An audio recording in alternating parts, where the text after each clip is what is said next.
And welcome back, ladies and gentlemen, to another fantastic episode of the Convergence Enigma with Josh and Stefan. I am your host, Stefan Gearhart, and I am joined, as always, by the unscholarly co-host of mine, Mr. Josh Rutledge. How are you not doing this evening, sir?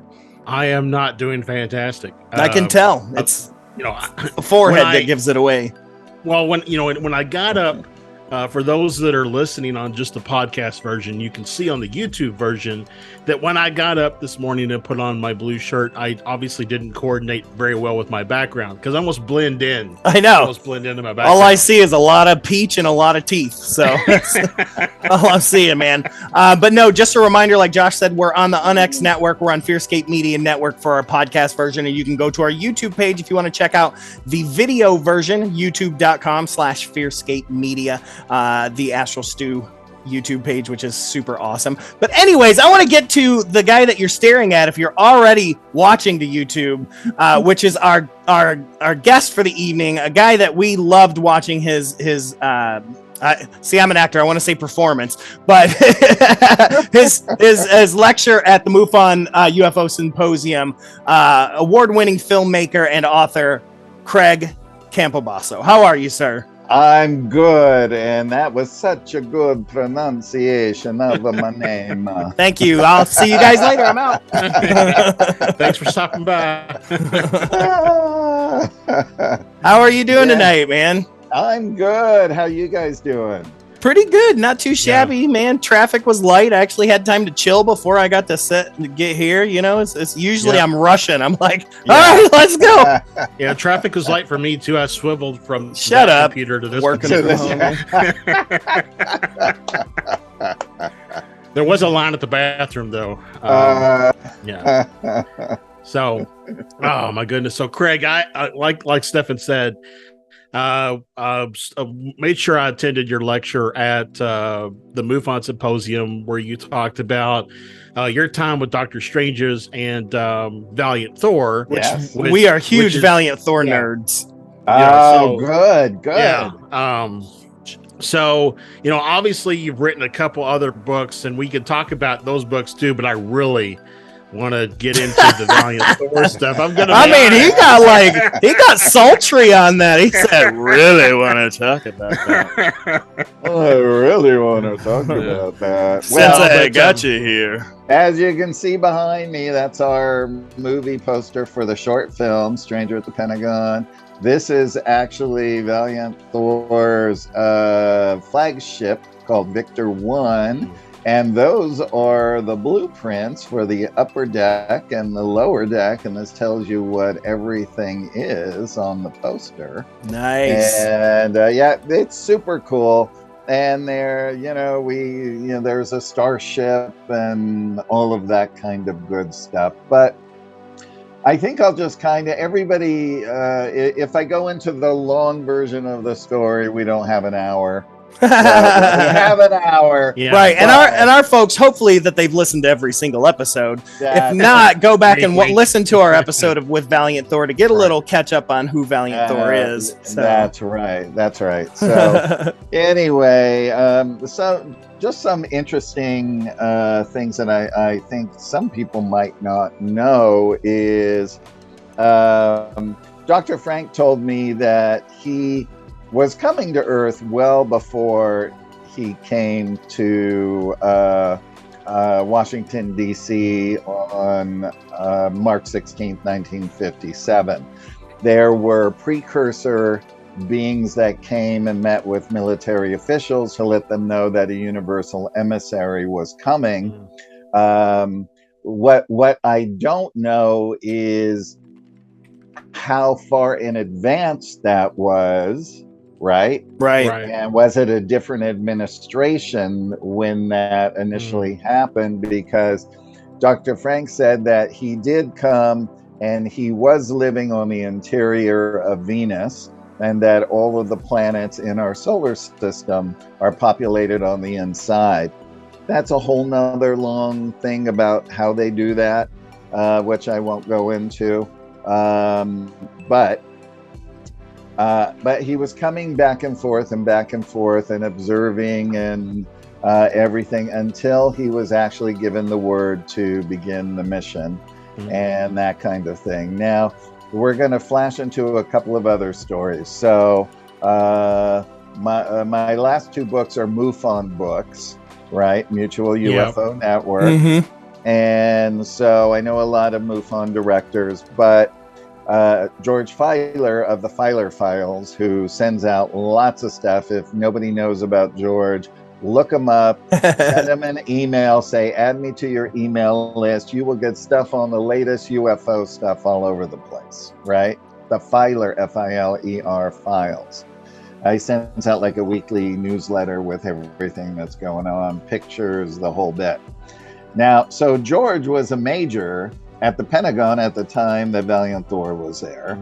And he told me he remembered walking down a hallway with another military officer, and he pointed his head and says, "The extraterrestrial works in there." So now George also was on an airplane, and he was sitting next to, of all people, Michael Rennie, who played Klaatu in The Day the Earth Stood Still. Nice. Now, Michael Rennie told him that the U.S. government paid to have the movie made because they wanted to see what the world reaction would be to a human extraterrestrial visiting Earth. Now, that film was made, I believe it was released in 51 or 52, something like that. Yeah, that's right. Right? So, of course, me in my little head, I'm thinking, okay, wait a minute. Well, did they know about Valiant Thor coming before that? And what did they make this movie to kind of gauge whatever that reaction would be? Right? I mean, we don't know. This is just all hypothetical, but it all sort of makes sense. Right? Well, and it's, sorry, Craig, I mean, cut you off. I just wanted a couple of things that we've talked about on the show before that kind of tie into that. We did an episode on Indrid Cold. If you're not familiar with Indrid Cold, but when Indrid Cold first appeared, he appeared bald in a shiny suit, much like Klaatu in The Day the Earth Stood Still, and so we postulated on the show if maybe he was pulling from social norms, if you will, in how he appeared to people. And then later when he appeared with slick black hair, which also kind of resembles that same character in a more casual sense. So we wondered if, again, if it was, pulling from social norms in an attempt to use a figure that people might have already been associated with. Right, exactly. Well, Valiant Thor, for instance, I read the book in the 80s. Through a course of events, I met an elderly couple who, my casting partner at the time, Joy Todd, she said, "Oh, you have to meet them. They see UFOs all the time in Arizona."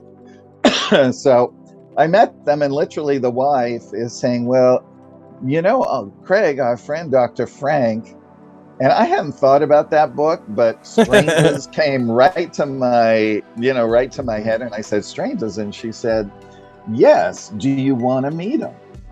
And I said, "Yes, I do." I was literally meeting with Dr. Frank the following week and had a lovely lunch with him and his secretary. And not long after that, I just thought it was going to be a fun lunch. Yeah. Me being the fan, and that was it. And we ended up staying in touch. And through a whole course of events, I got involved in making it into a short film to raise the money to make it into a feature film, which we're doing now.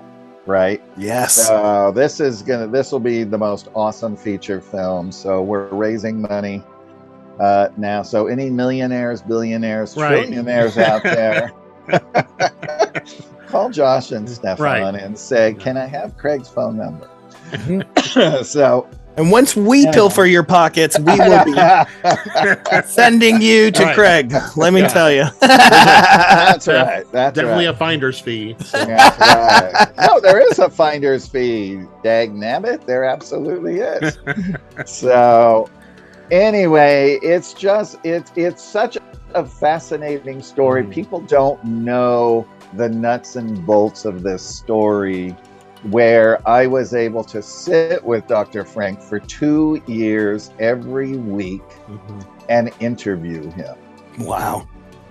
And go through all of the stories, because see, to him, the first time he went to Victor 1, he met Valiant Thor in December of 1959, right? Then Valiant Thor left the following year on March 16th, 1960. He returned 1 year later. He's been here ever since. And during that first year that he was back, he re-met Dr. Frank and rekindled that friendship as well. And I think he chose Dr. Frank because, Dr. Frank was in Washington at the time. He was a preacher, but he was very liberal in a lot of his views, and he loved everybody. And he did one lecture on UFOs and the Bible, right, which was extremely fascinating. And so while he was there, it just so happened that a high-level clearance secretary who Valiant Thor had befriended at the Pentagon went to that church. So he had her go fetch Dr. Frank and bring him to the Pentagon. That's how all of that transpired. So a lot of it gets a little lost in the translation, but to be able to sit with him and hear all of these incredible stories of all the times he was on Victor 1. He called me from Victor 1 once, right? And I didn't know that he was calling me from the ship, because I was talking to him and I said, "Dr. Frank," I said, "you sound like you're 20 years old." And he goes, "That's because I'm on the ship." And I said, "You are?" I said, "I had no idea you could call back and forth." And he said, "Yes, when I'm at home, I have a special number to call, and it will connect me to them if I want, or if they want, they can appear on my TV, or they can knock on my front door, whichever they prefer." I wonder what kind of MCI plan he had for that. I know, MCI, right? Get out of here. Oh my God. Wow. Verizon. It was Verizon. Yeah. Anyway, but it was interesting to hear how young he sounded. And he told me that when people do visit the craft, is at the resonation fields, if you're wearing glasses, you no longer have to wear glasses. Right. If you limp, you no longer limp. You are in perfect working order. So this is the way that they keep these resonation fields inside their craft, and also inside the planets upon which they live. On the interiors, right? They can terrace them out like floors of a ship, and they have these things called synchrotron skies, where when you look up, it's infinite, and you have no idea that you're on the inside of a planet, right? So it's all really interesting, fascinating information, and I just found talking to him was a dream. Yeah, absolutely. Yeah. Oh yeah, that I would love have loved the opportunity to talk to him or any other of the original kind of ufologists, if you will, that we kind of started things out for us years ago. So I did want to ask, and I don't know if you all got into this, but there are a number of books by the author Valiant Thor, and I've heard a rumor that those were actually penned by Gray Barker. That is absolutely true. Gray Barker wrote all those books. Of course he did. And when I made the short film, whoever owns them now decided, oh, there's a big Valiant Thor surge. Let's put his name on the books. Now, interestingly enough, in the photographs of the day at Howard Menger's farm that were taken of Valiant Thor and his vice commander Dawn and Jill, who's the wife of another vice commander named Zan, Gray Barker is in that audience. He's there.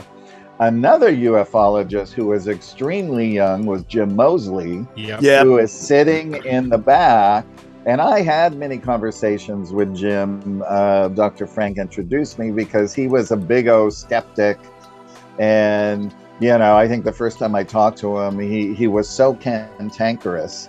You know, I called Dr. Frank. I said, well, you know what? He's just mean. Yeah. And he called him up and he berated him and he called me and apologized and what have you. But he was good. He was nice to me, but he didn't really even believe in a lot of stuff unless it could be proven. And I'm like, Jim, you were there. Right. You were sitting right there.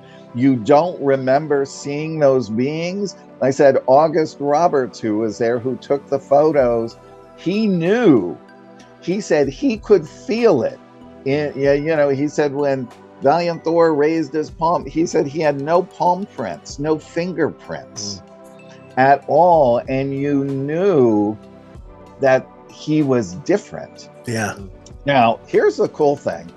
Is Howard Menger was in contact with many human beings who lived on the interior of most of the planets in our universe and in our sector of the galaxy. I mean, so they had the space people, to let him know that they were not from here, they had a secret handshake. So that's why August Robert focused. He took 250 photos that day of Valiant Thor and them trying to get different angles, black and white and color photos. What remains is about 15 shots. Wow. We don't know what happened to his library. We don't know where all of that stuff went to. Some stuff I know where it went to, but the actual photos and all the negatives of the original photos are gone. Maybe they're in somebody's, hands at this point. Yeah. But anyway, the minute it was over, August Roberts ran up to Menger and said, did they give you the secret handshake? Did they give you the secret handshake? And he said, yes. So he knew that they were real. Now, this is all in New Jersey, right? And Dr. Frank at that time was living in New Jersey with his wife. So August Roberts goes home, develops the photos, calls Dr. Frank, goes immediately to Dr. Frank's house and tells him the story and shows him the photographs. And Dr. Frank said the same thing. He said, how do you know that they're not from here? Because they look just like us. And he said, that man had no fingerprints or palm prints. And when he looked at me, he looked straight through me. I knew he could read everything in my soul. Wow. He said it was a frightening experience and an elating experience at the same time, because this man knew every secret, even secrets that he didn't know about his own soul, but every secret that he had on Earth as well, right? So what Dr. Frank did is he blew up that picture of Valiant Thor, which I now have, and he used it in his lectures. He was using it in his lecture in Washington, D.C., and he told the story and said, and this is a man who is supposedly from somewhere else, and this is his photograph. So when it was over, the Pentagon secretary pulled him aside and pointed to the picture and said, "He wants to meet with you." I mean, you see how all these dots get connected? I mean, there's so many little dots, and the dots keep going into the connections throughout the years, and all of the people that Dr. Frank came in contact with. Now, the couple that introduced me to him, who are elderly, met Valiant Thor in the early 60s with Dr. Frank in Las Vegas. Now, Victor 1 was stationed at that time in Henderson, Nevada. And when they started building homes there, they moved it to Lake Mead. So that's where his flagship has been stationed there now for many, many years. Hopefully not submerged, because it's going to come. No, not submerged. No, they blink it into the next dimension, and they have the screens that they can watch into the third dimension. So, anyway, there's that. And then separate from that, I met another woman whose father was in the military, and she was I would say about 16 years old, and she belonged to a little UFO group that her father introduced her to. And they kept telling her, we're going to go out to the desert and we're going to meet a man who's not from here. And she went out several times and nothing ever happened. Finally, it happened. And it was Valiant Thor with Dr. Frank. She said, I will never forget it. Dr. Frank was with him. And she said, we were so terrified that the world was going to blow up from the Cuban Missile Crisis. All of that. We were terrified. And we were able to ask him questions. And he said, don't worry. One of the main reasons that I'm here is to make sure that is never going to happen. Right? Yeah. Now there was another woman who in that same era, she was around 15 or 16, and Valiant Thor was going around meeting with small groups, and he was teaching this group that she was in how to contact space people through a ham radio, the early version of EVP. Yeah. I love it. And I will tell you, I've done EVP, and I've gotten their voices on EVP, even the ship's computer's voice on EVP. Yeah. So I found that fascinating. And she met him in 1 week and then the following week again. Right. And then there's a few other people who have met him in person or seen him. A lot of people in Dr. Frank's group, when he would do his lectures in Las Vegas, which he did twice a year, sometimes they might see some of the people like Dawn, who was photographed, or that in the actual hotel.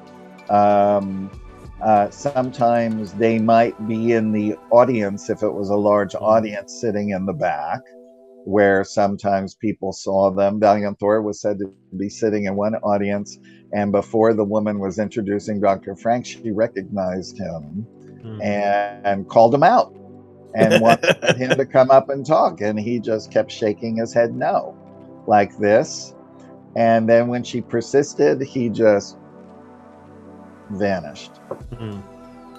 So there's so many wonderful stories and things like that. But I think really, what we're focusing on, when I was discussing the script with Dr. Frank, I said, look, this can be told from your point of view or Valiant Thor's point of view. I said, but if it were me, I'd want to know Valiant Thor's point of view, because I want to know who he is, what he's thinking, what's a created being, how does it work with all the mechanics, especially knowing probable futures and things of that nature as well. So So it's so we really get into a lot of these deep issues of what he had to deal with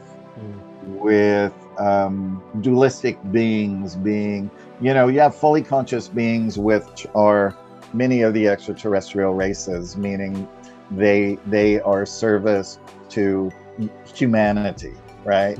Then you have created beings, which we would lop into the angelic category. So they have even more depth, power, and knowledge of the universe, how it's done up. So when they come to share knowledge, it's a very important thing for people to listen. And that's what he did with Eisenhower, who did soak it up and was really for his proposal, along with the young Nixon at that time. And they really wanted what he was proposing to happen, but it was all the other powers that be that rejected. Well, I was gonna. Sorry, Stefan, were you gonna say something? No, I was just agreeing. Okay. So it really interesting, let's see, March of last year, we were contacted by an individual who started feeding us information about just various things, people to look into, places to visit, etc. And he used the name for a little while, the email address, Valiant Cold. He fused together Valiant Thor and Ingrid Cold's name. And he talked about how Ingrid Cold worked for or a part of the same organization that Valiant Thor was a part of. And, a lot of these things, you never know who's feeding you information. You don't know if you could trust them or not. But this person pulled off what I'll consider a miracle because Stefan and I both had dreams, and we received an email the morning of, before telling anybody about these dreams, from this person saying that he appeared to us, and his appearance to us was our dreams that we had. It was pretty incredible. Yeah. So we started really listening to what he had to say. And, he was, like I said, talking about how Ingrid Cold may have worked for Valiant Thor, and knew Valiant Thor. And it was really interesting. And so the reason I bring it all up is simply to say all of that kind of stuff is just so cool. And when you have the experience of it, right? And then you actually get some semblance of proof that takes it from being a possibility to being a high probability. It really changes your viewpoint on things. It really does, because you become an experiencer of it, right? I've had many experiences like that with Valiant Thor and his crew. I've never met them in person, but I've seen them in the astral, in the ethereal. When I wrote the script, it was a whole different experience. I mean, when I finished the first draft, I gave it to Dr. Frank to read, and he made his notes, and he said he was going to give it to Valiant, and he would call me when it was done. And a couple weeks later, he said, "Come and have lunch with me, and I'll give you my notes." And he said, Valiant came by, he held the script, he absorbed it because he doesn't read. And I said, "Well, what were his notes?" And he said, "Oh, just tell him good job." And I said, "Look, there's always notes. You had notes, right?" So I came home and I went to bed. And when I woke up the next morning, all of the notes were swimming like the rings of Saturn around my head.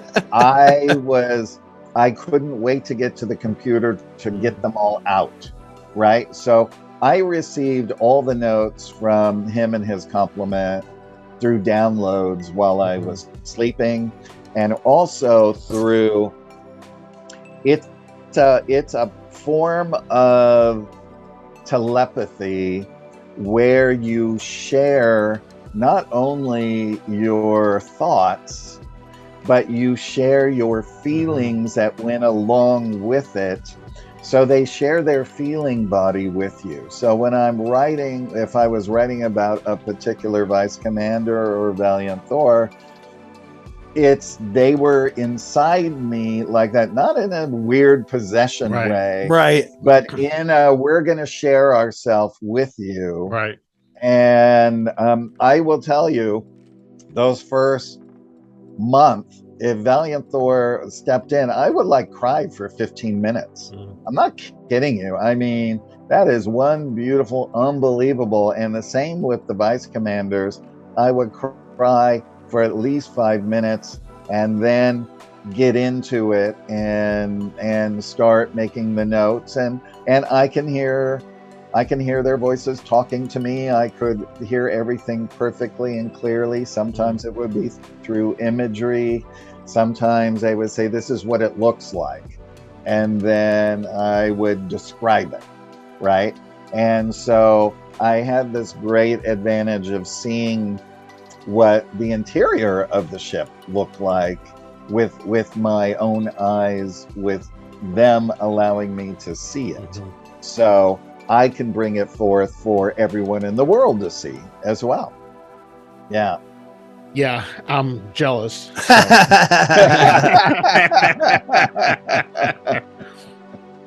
But no, it's so rad. That's all I got. It's rad. I know. It's one of the most favorite stories that is out there. I have, of course, the rights to the book, so we've got a lot planned for it. And I've also already written the book to the screenplay when Dr. Frank was alive. I had him gather from all his family members all the photos from the time he was born all the way up until he passed away. So I have a very broad spectrum of his life, right?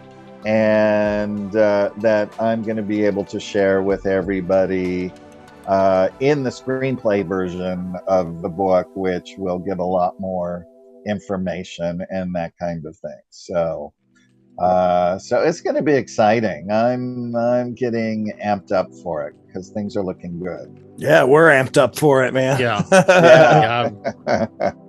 And if you happen to talk to the Valiant or any of his sub commanders, we would love the opportunity to talk to him as well. I know. I know. Everybody says that to me when I do a Valiant Thor radio show. They're like, look, if they ever want to do radio or they want to do a podcast, I have them on the show. If they just want to come to Phoenix and hang out with us, we're also okay with that. They can. You know, what was interesting is when I was with Dr. Frank, and we would do the sessions about the script. He told me that late at night, because they only sleep like 2 hours a night. They don't need that much sleep like we do. He said that they would sit in the conference room and they would listen. They would record everything that we were talking about, and that they would listen to it. And then they would comment on it to Dr. Frank the next morning. And, if there was something that they wanted to be expanded upon or that kind of thing, or I would get it also in a download. So, yeah. So, again, selfish. They just want to pick up the phone and call me, We'll go to Denny's. Let it go, Josh. Denny's? We are going to Outback, my friend. We are going to get some steak. I thought they were vegetarians. So I don't know. They can eat Aussie cheese fries and blooming onions. I'm going to eat steak. So if anybody, wants to see the short film that hasn't, it's on Amazon Prime, and it's also on my website, strangeratthepentagon.com. And if anybody is interested in Dr. Frank's 4 books or all the posters or Valiant Thor t-shirts, by the way, because everyone begged me for them, that's also on the website as well. So very cool. Very cool. Yeah, excellent. So I want to shift gears because it feels like we're kind of a good transition point. A good gear shifter. Yeah, a good. What's that called, Stefan? A gear shifter. A gear shifter. That's the technical term. I should know. I'm a gear heart. That's my last name. Yeah, so right. Gears are my forte. That's it. So you've got so you have 2 books that you've written for MUFON. Right. But you also have a series of books that were a fiction tale. Is that correct? Well, I leave it up to the reader to decide what that is, and right now it's a 4-book series called The Autobiography of an Extraterrestrial Saga. And when I was 26 years old, I had a major spiritual awakening by universal masters. Right? Okay. It was probably one of the most intense things. I was just a regular Valley dude who went to work, went out and had my drinks on the weekend, had a blast, started over again, and had no concept of the great big universe out there and extraterrestrial, none of those things. That was all on Star Trek. Right? So when this happened, I went from 0 to 100 in a year. Oh, yeah. And really what it was to prepare the vessel for writing. Mm-hmm. And so I then started writing a book that was 400 pages long, about all of these experiences that I was having and all of these amazing spiritual lessons that I was learning and actually going through. And so I finished that book at the end of 2 years. And one of the master teachers said, "What would you say if I told you just wrote that book for yourself?" You're like, I didn't know this was a journal entry. I know. And I actually said, then I learned a lot about myself. Yeah. Because, it's cathartic writing it, right? Mm-hmm. It really and truly is. And what was really interesting about it is then he said, now it is time to sit down and write the real books that you are to do in your job on Earth. And I want you to sit down and I want you to write and write and write and write until you can write no more. I don't want you to stop. I don't want you to edit. I want you to keep going. So I would just get a legal pad and I would start writing and writing and writing. I had no idea what I was writing. I would hear words. I didn't know what they meant. I'd say, spell it. They would spell it. And so this is how the Autobiography of an Extraterrestrial Saga books were born. Wow. And basically they are about the universe out there. So like we have Star Trek going out into the universe. This is them out there in the universe, and the whole dichotomy of all the beings, how the universal hierarchy is, how this giant starseed program is working on Earth to raise consciousness out of the University of Melchizedek and other consciousness raising programs, especially Earth, because we're dualistic. We're in a service to self society pretty much. And how they're raising Earth to eventually rejoin universal society. So when people say, why don't they land on the lawn? It's because we are not mentally, spiritually able to comprehend that, because if we can't even deal with the colors of skin on this world, how are we going to deal with green, that's a fact. Green, blue, violet people? There are so many different colors on all the things Dr. Frank told me when he was on the Starship, of all this amazing different colors. And, and then you have reptilians with reptilian skins that are intelligent, and you have all these variations of things. So So basically, it goes into that. It goes into the positive hybridization programs where there's there are genetics from human outer space, like maybe Pleiadians, maybe Syrians, maybe Arcturians, and Earth people. And then those children are brought up there, and then their job will be, when we start to shift into that fourth dimension, fifth dimension, their job will be as teachers down here all over the face of the earth, because they'll be part of them and they'll be part of us. You see, it's very cool.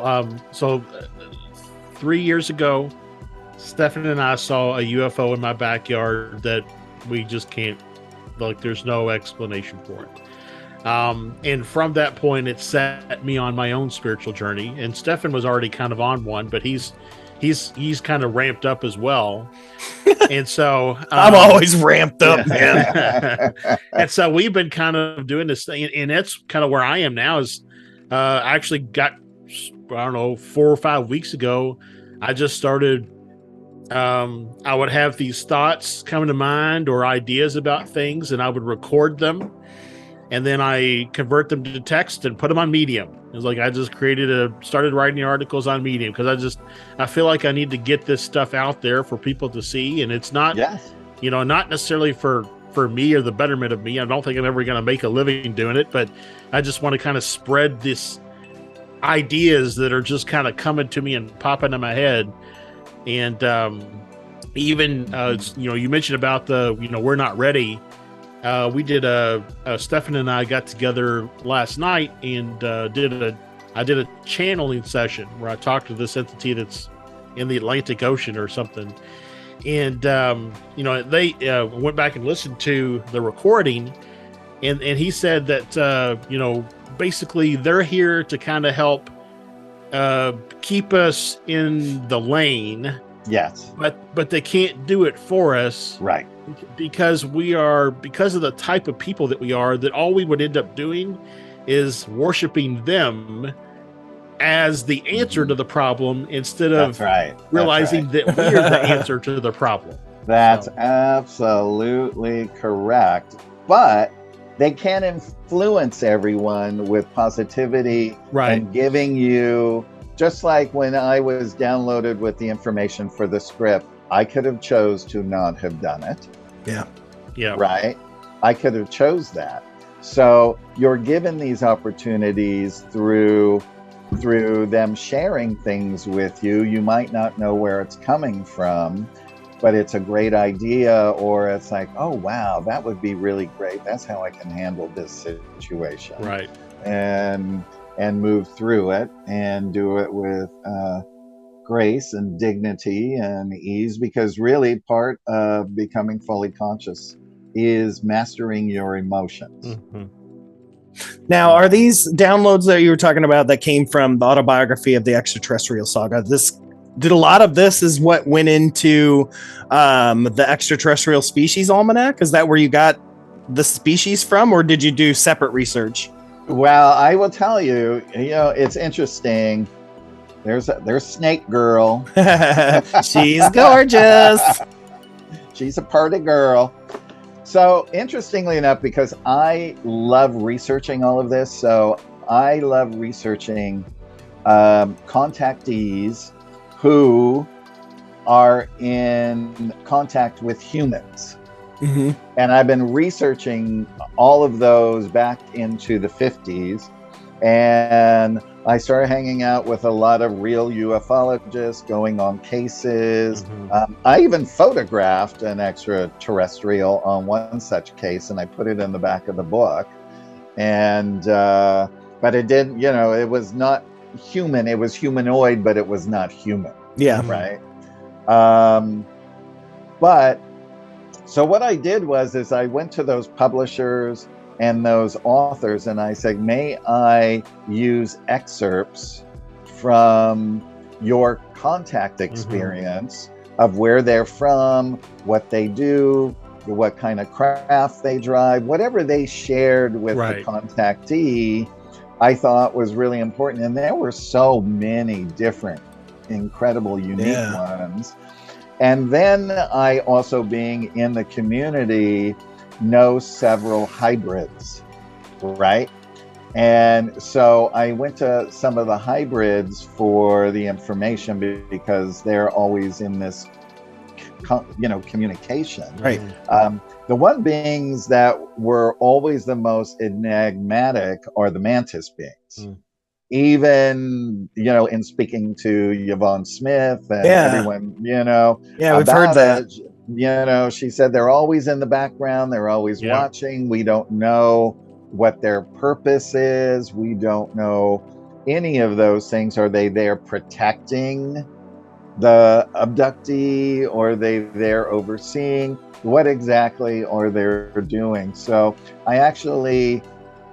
a good friend of mine for many, many years, I didn't know it, but she was a mantis hybrid. And so Fantastic. I was able to have this incredible conversation with her. And so that's how I compiled the book, is from all of these real contactee cases. Love that. Right. And some of the things that I learned myself through the writing of the autobiography of an extraterrestrial, especially Pleiadians, because the book is the main character, Tehran, is a Pleiadian.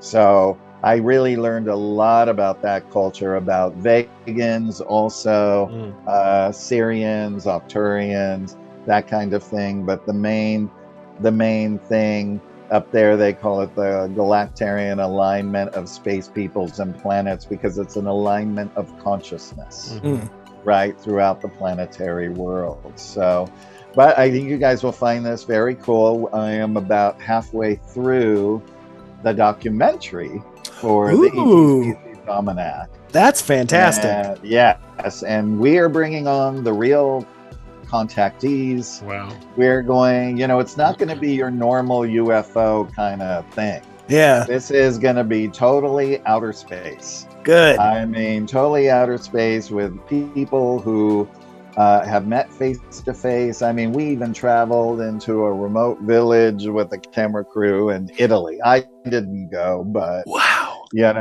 That's awesome. So there's all of that cool stuff. And then we're bringing the extraterrestrials to life through CGI, through other means. We have a on-staff artist who is mind-blowing, the things that she puts out. So we're going to have really great art and all of that to go along with all the visuals and things of everybody that's in there. And I think it'll give a good overview of everything and help explain what a lot of this stuff is. Like, really, what is a hybrid? A hybrid can be 10 different things. Right. There's so many different kinds of hybrids and why they are a hybrid, right? So we go into all of those good things as well. And then so there's that, and I chose 82 species because I had a lot more, but I had to keep the book under 300 pages. And I'm a huge fan of Paul Hellyer, and at one point he said, I know of 82 races visiting Earth. I said, great, that's my number. So, and the very cool thing is, while I was writing this book, right, I'll make this short because I know we don't have a lot of time, is my mother married my father when I was 1, so he's my stepfather, but I always looked at him as my father. And I didn't know this until I was 12, and she told me I had a biological father. She only knew his name when, they never talked again. And so while I'm writing this book, I tried to find him on the internet, never could. a real genealogist called me and said, "Hey, I'm your fourth or fifth cousin on your mother's father's side, looking for some info." And I said, "Hey, can you find my biological father?" She goes, "Oh yeah, I can find anybody." And she did. Wow. And she did. He had passed away, but I found his brother, who I literally had lunch with today. That's awesome. Uncle, and I now have this incredible, relationship with his whole family, even though I never met him and he passed away. But guess what he did early on? He was in the Air Force and he was a part of Project Blue Book. Get out of here. Tell me, right? I love when life is like that.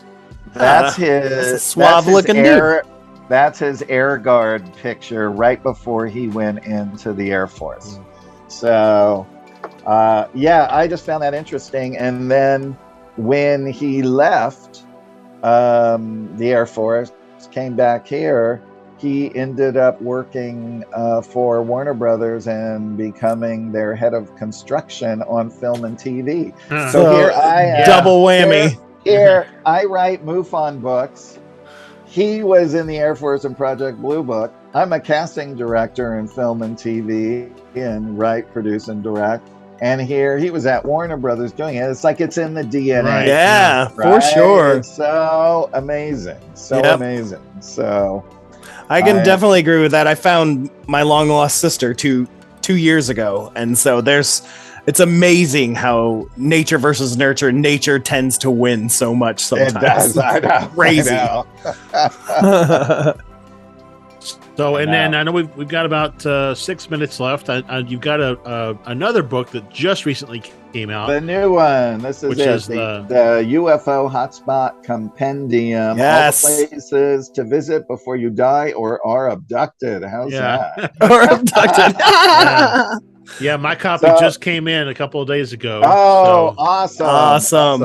Yeah, I'm excited for it. So quickly, I'll give you a little background. We had the head of MUFON send out to all the MUFON state directors to nominate your best UFO hotspots. They all did. I compiled them. I added a few of my own. And then I went to town and started digging into more research of what I didn't know. Like, for instance, the first chapter is on a giant rock and the Integratron. So I worked with a historian of giant rock, and I had the archives. Plus, I knew two people, one who is still alive, who were with George Van Tassel when he first started channeling extraterrestrials underneath giant rock back in the early 50s. Wow. So I was able to, with my friend who's still alive, she's in her 80s and sharp as a tack, to ask her everything under the sun about what happened and what went on. So anyway, I go through that, and then you get the investigations or what the outcome was. So you get the Project Blue Book, MUFON investigations, what happened. I worked with a lot of past and present state directors on some of the projects, especially two of my favorite Canadian ones, Shag Harper, and the one with Stefan, is it? Oh, I can never pronounce his last name. Miliak. It's a great first name, though. Yeah, Stefan. It's a really good.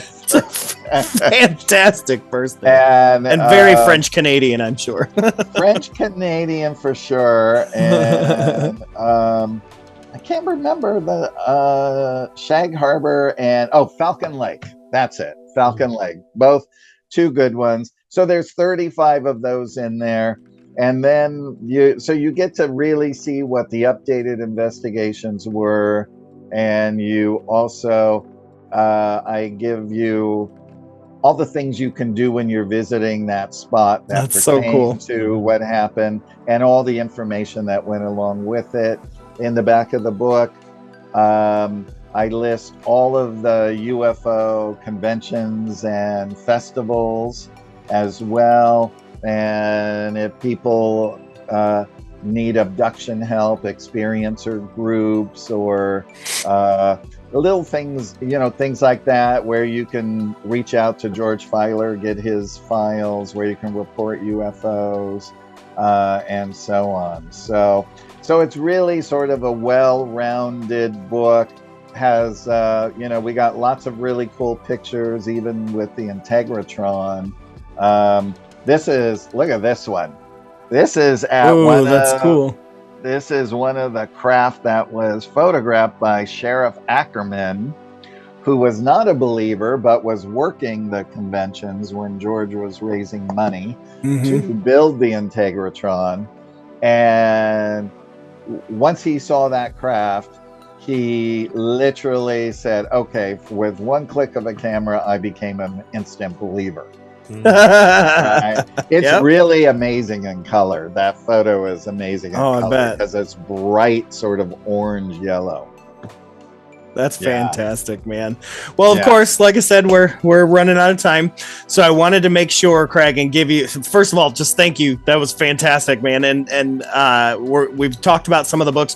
Where can they find information on you? Where can they get your books, get your films, and most importantly, support you?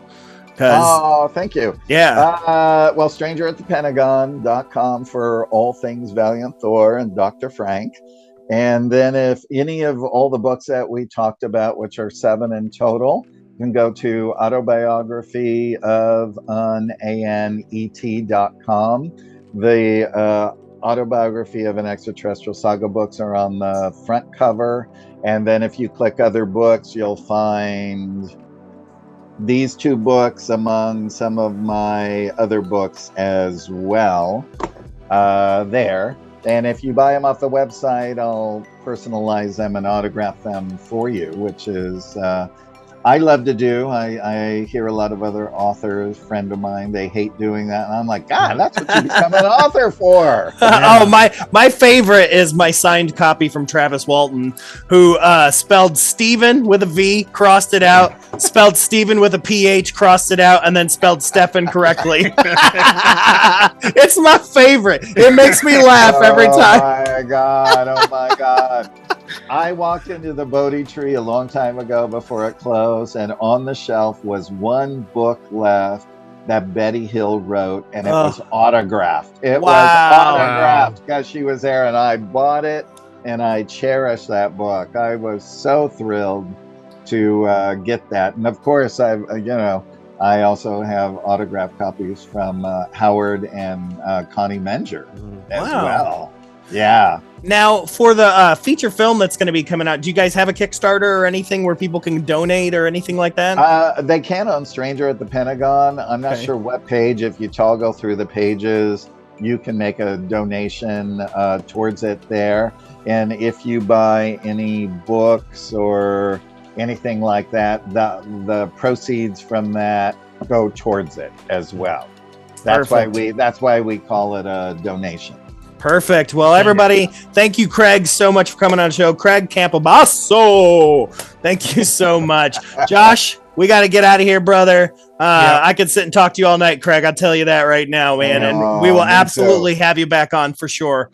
But Josh, let's get out of here. Thank you guys so much for tuning in to the Convergence Enigma with Josh and Stefan. I've been your host, Stefan. And just a reminder, keep your eyes on the skies, folks. And this has been Josh. The truth is now. And remember, folks, keep questioning, keep searching. Good night, everybody. Bye, everybody.